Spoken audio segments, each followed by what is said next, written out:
Hello friends, good morning everybody, welcome back to my channel. আশা করি সবাই ভালো আছো। আজকে আমরা আবারও দারুণ ইন্টারেস্টিং কিছু সাধারণ জ্ঞান বা জেনারেল নলেজ নিয়ে হাজির হয়েছি। আশা করি তোমাদের ভালো লাগবে। চলো তাহলে ভিডিওটি শুরু করা যাক। আজকের প্রথম প্রশ্ন বা জিকে, কোন দেশে দুটি বিয়ে করা বাধ্যতামূলক? অপশান আছে দেখো, আফ্রিকা, নেপাল, ভারত, শ্রীলঙ্কা। অর্থাৎ আমরা জানি বংশ পরম্পরা টিকিয়ে রাখার জন্য এবং পৃথিবীর বা জীবজগতের বাস্তুতন্ত্র বজায় রাখার জন্য আমরা কিন্তু বিয়ে করে থাকি। তার ফলে কি হয়, নতুন প্রজন্ম সৃষ্টি হয় যারা কিন্তু পৃথিবীকে পরবর্তী বা ভবিষ্যতে এগিয়ে নিয়ে চলে। তাহলে সে এমন কি কোনো দেশের নাম আমাদের জানা রয়েছে যে দেশে দুটি বিয়ে করা বাধ্যতামূলক? চলো তাহলে আজকে আমরা সেটি জেনে নিই।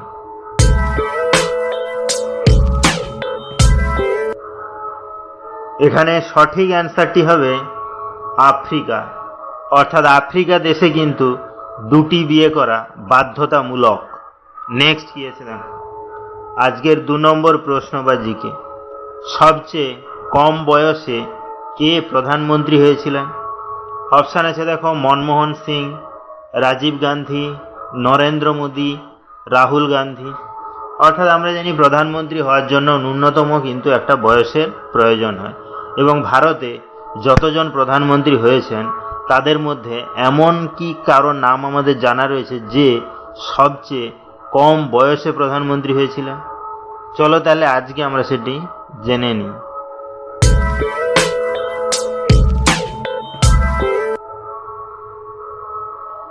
এখানে সঠিক অ্যান্সারটি হবে রাজীব গান্ধী। অর্থাৎ ভারতে সবচেয়ে কম বয়সে, মাত্র 40 বছর বয়সে কিন্তু রাজীব গান্ধী প্রধানমন্ত্রীর পদ গ্রহণ করেছিলেন বা প্রধানমন্ত্রী পদে শপথ গ্রহণ করেছিলেন। নেক্সট কি আছে দেখো, আজকের 3 নম্বর প্রশ্ন বা জিকে, জালিয়ানওয়ালাবাগ হত্যাকাণ্ড কোথায় হয়েছিল? অপশান আছে দেখো, দিল্লি, উত্তরাখণ্ড, অমৃতসর, গোরক্ষপুর। অর্থাৎ আমরা জানি ইংরেজরা কিন্তু আমাদের দেশে প্রায় 100 বছরেরও বেশি সময় ধরে রাজত্ব করে গিয়েছিল, এবং তার ফলে কিন্তু আমাদের বহুজন গুণী ব্যক্তি তারা কিন্তু মারা গিয়েছে, এবং সেই ইংরেজদের সঙ্গে বিভিন্ন ধরনের যুদ্ধের কথা আমরা কিন্তু ইতিহাসে পড়ে থাকি। সেই রকম একটি ঘটনা কিন্তু জালিয়ানওয়ালাবাগ হত্যাকাণ্ড। তাহলে সেই জালিয়ানওয়ালাবাগ হত্যাকাণ্ড কোথায় হয়েছিল সেটি কি আমাদের জানা রয়েছে? চলো তাহলে আজকে আমরা সেটি জেনে নিই।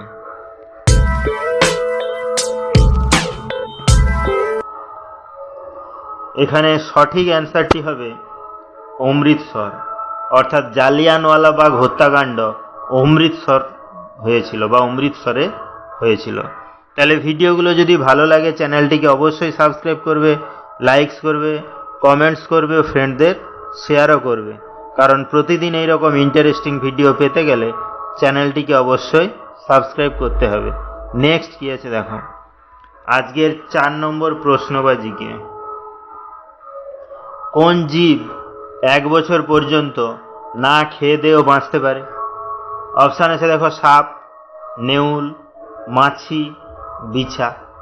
অর্থাৎ আমরা জানি প্রত্যেক জীবের জীবন ধারণের জন্য কিন্তু খাওয়ার বা পানীয় প্রয়োজন, এবং সেটি ছাড়া কিন্তু সে বাঁচতে পারে না।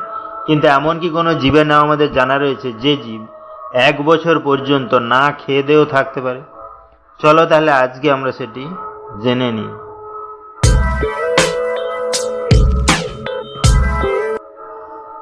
এখানে সঠিক অ্যান্সারটি হবে বিছা।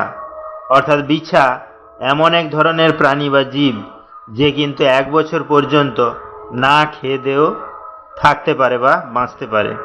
নেক্সট কি আছে না, আজকের 5 নম্বর প্রশ্ন বা জিজ্ঞে, ডাবের জল খেলে কোন রোগ সেরে যায়?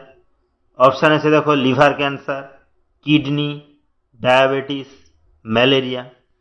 অর্থাৎ আমরা কিন্তু কোকোনাট বা নারকেল খেয়ে থাকি, এবং এটি কিন্তু খুবই সুস্বাদু এবং জনপ্রিয় একটি ফল, এবং কাঁচা অবস্থায় এটিকে কিন্তু গ্রিন কোকোনাট বা ডাব বলে থাকি, এবং ডাবের জলও কিন্তু খুবই সুস্বাদু এবং সুস্বাদু পানীয় আমরা খেয়ে থাকি সবাই।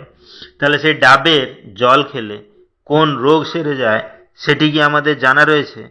চলো তাহলে আজকে আমরা সেটি জেনে নিই।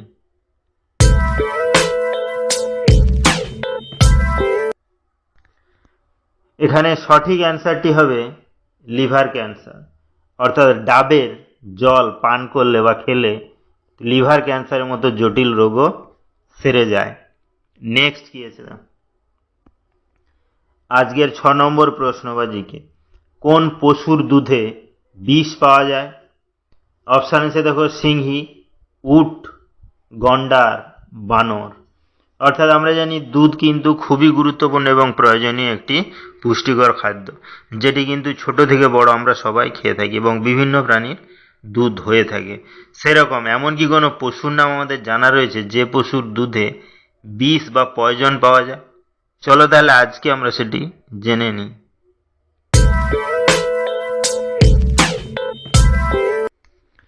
এখানে সঠিক অ্যান্সারটি হবে সিংহী। অর্থাৎ সিংহীর পশুর দুধে কিন্তু বিষ বা পয়জন পাওয়া যায়। নেক্সট কি আছে? আজকের 7 নম্বর প্রশ্ন বা জিকে, কোন প্রাণীর কান নেই? অপশান আছে দেখো, মাছ, সাপ, গিরগিটি, মাছি। অর্থাৎ আমরা জানি প্রত্যেক জীব বা প্রাণীর কিন্তু শোনার জন্য কান থেকে থাকে, কিছু জনের আবার কান লুক্কায়িত অবস্থায় থাকে, কারো আবার থাকেও না। কিন্তু এমন কি কোনো প্রাণী না আমাদের জানা রয়েছে যার কানই নেই? চলো তাহলে আজকে আমরা সেটি জেনে নিই।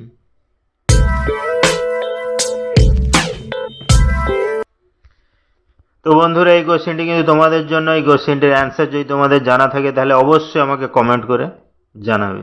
তাহলে ভিডিওটি এখানেই শেষ হলো। নেক্সটে আমরা এরকম আরও ইন্টারেস্টিং ভিডিও নিয়ে হাজির হব। ততক্ষণ সবাই ভালো থেকো, সুস্থ থেকো। Thank you.